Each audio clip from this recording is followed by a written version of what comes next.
Aku nak bawa kamu ke tempat alat pengesan pembohongan. Apa? Alat pembohongan? Ya, dia boleh kesan sama ada kamu jujur ataupun kamu bohong. Apa?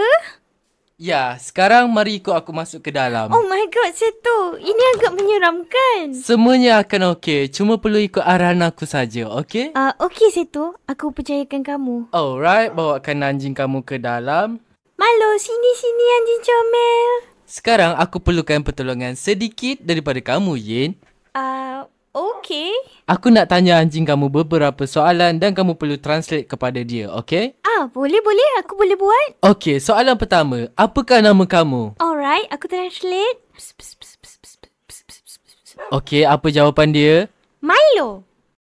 Oh, nampak dia bercakap benar. Alright. Alat ni boleh mengesan kamu berbohong atau bukan? Ya, dan setiap kali kalau aku tanya soalan, dia boleh kesan sama ada ianya bercakap benar atau bohong. Okey, jadi soalan seterusnya, adakah kamu seekor kucing ataupun anjing? Okey, ini soalan easy untuk Milo.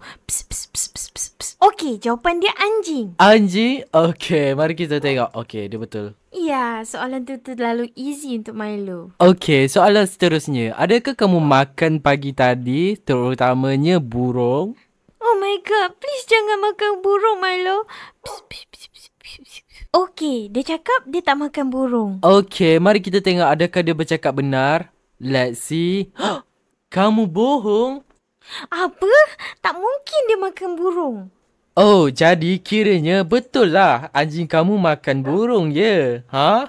Anjing aku anjing baik, tahu? Alright, kalau macam tu aku akan tanya dia lagi. Okay, Milo, adakah kamu betul makan burung aku? Say me. Oh my god, please Milo. Okey, bagus. Milo kata dia tak makan. Okay, mari kita tengok. Oh, dia cakap benar lah. Milo takkan menipu, okey? Kamu tak makan burung